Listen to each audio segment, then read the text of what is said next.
Segunda-feira, 30 de maio de 2022. Antes de iniciarmos a leitura do livro O que é o Espiritismo, de Allan Kardec, eu quero agradecer a Deus, nosso Pai Criador, por mais esta oportunidade de estarmos aqui juntos, pela oportunidade da vida, pela oportunidade da saúde, o privilégio da saúde. E quero também agradecer a presença amiga do Divino Mestre Jesus e agradecer aos amigos espirituais que colaboram no nosso dia a dia, ofertando-nos o melhor caminho, a melhor oportunidade de poder também compartilhar com todos tudo aquilo que eles nos transmitem. Como disse, estamos lendo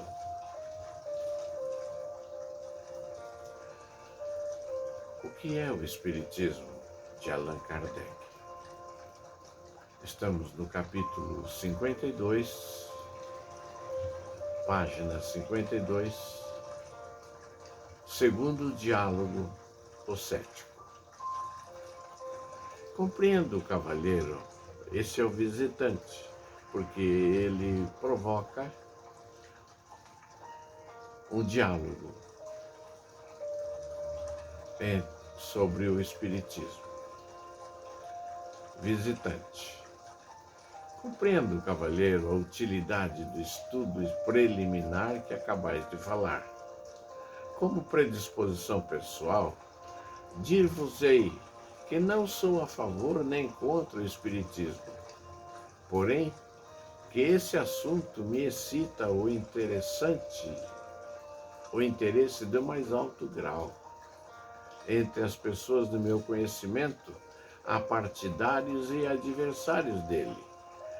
A seu respeito, tenho ouvido argumentos muito contraditórios e propunha-me submeter-vos a alguma das objeções que foram feitas em minha presença e que me parecem de certo valor para mim, ao menos que vos confesso a minha ignorância a respeito. Allan Kardec responde: terei grande satisfação, meu amigo, em responder às perguntas que me quiserdes dirigir, sempre que forem feitas com sinceridade e sem pensamento oculto. Não tenho a pretensão, entretanto, de poder responder a todas. O Espiritismo é uma ciência que acaba de nascer e da qual resta ainda muito a aprender. Seria, pois, grande presunção de minha parte pretender levar de vencida todas as dificuldades. Não poderei dizer mais do que sei. O Espiritismo prende-se a todos os ramos da filosofia, da metafísica, da psicologia e da moral. É um campo imenso que não pode ser percorrido em algumas horas. Compreendeis que me seria materialmente impossível repetir de viva voz e a cada pessoa em particular tudo quanto tenho escrito sobre essa matéria para uso geral. Em prévia leitura, cada qual encontrará, além disso, uma resposta à maior parte das questões que lhe venham à mente. Essa leitura tem dupla vantagem de evitar repetições inúteis e de provar um desejo sincero de instruir-se.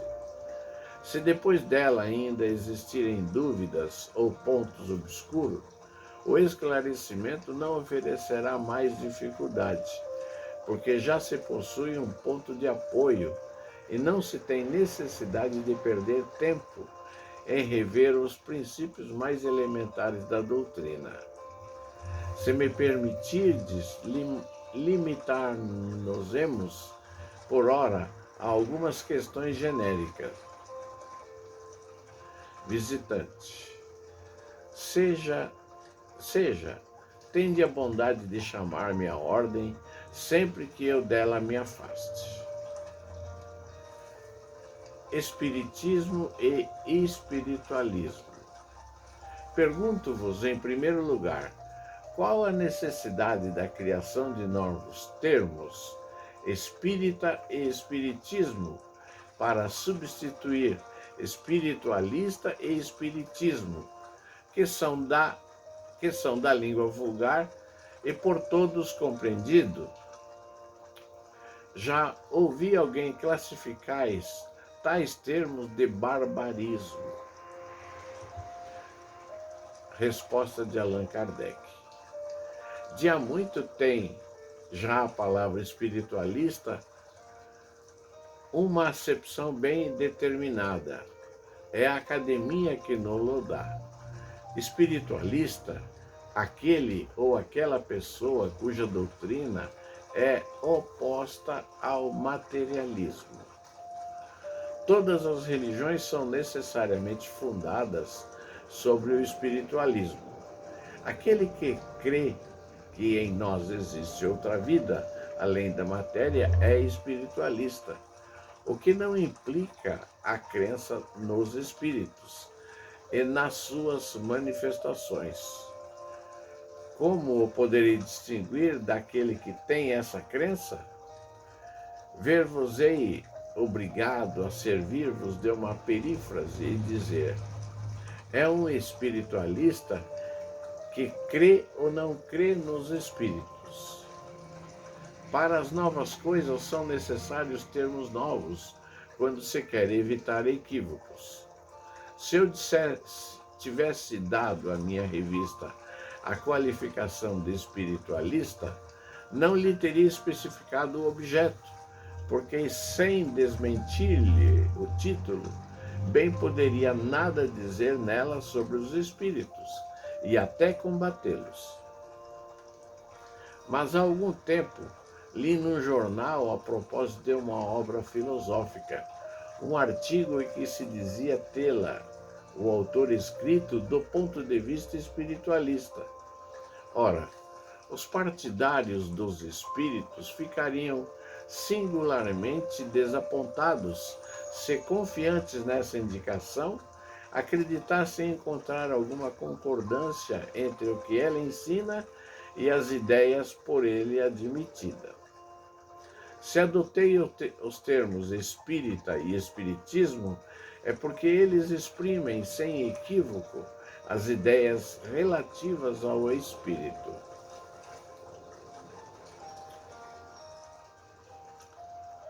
Todo espírita é necessariamente espiritualista, mas nem todos os espiritualistas são espíritas. Ainda que os espíritos fossem uma quimera, havia utilidade em adotar termos especiais para designar o que a eles se refere, porque as falsas ideias, como as verdadeiras, devem ser expressas por termos próprios. Além disso, essas palavras não são mais bárbaras do que as outras ciências. As artes e a indústria diariamente estão criando. Com certeza, elas não o são mais do que aquela que Gall imaginou para a sua nomenclatura das faculdades como secretividade, amabilidade, combatividade, alimentividade, afeccionidade e etc. Há pessoas que, por espírito de contradição, criticam tudo que não provém dela, tomando ares de oposicionistas. Aquele que assim provocam tão pequeninas chicanas só revelam um acanhamento de suas ideias. Agarrar-se a tais bagatelas é demonstrar falta de boas razões. As palavras espiritualismo e espiritualista são inglesas e têm sido empregadas nos Estados Unidos desde que começaram a surgir as manifestações dos espíritos. No começo, e por algum tempo também, dela se serviram na França. Logo, porém, que apareceram os termos espírita e espiritismo, compreendeu-se a sua utilidade e foram imediatamente aceitos pelo público. Hoje, seu uso está tão generalizado que os próprios adversários, aqueles que no princípio os classificavam de barbarismo, não empregam outros. Os sermões e as pastorais que fulminam o espiritismo e os espíritas viriam produzir enorme confusão se fossem dirigidos ao espiritualismo e aos espiritualistas. Bárbaro ou não, esses termos estão hoje incluídos na língua usual e em todas as línguas da Europa. São os únicos empregados em todas as publicações favoráveis ou contrárias, feitas em todos os países. Eles ocupam o vértice da coluna da nomenclatura da nova ciência. Para exprimir os fenômenos especiais dessa ciência, tínhamos necessidade dos termos especiais. O Espiritismo hoje possui a sua nomenclatura, tal como a química.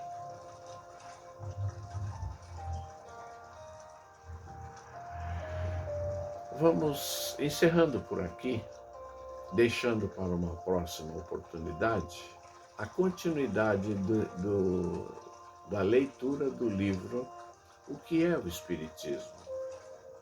Antes de encerrarmos, eu quero agradecer a você, amado amigo, pela sua paciência, pela sua visualização e seus comentários.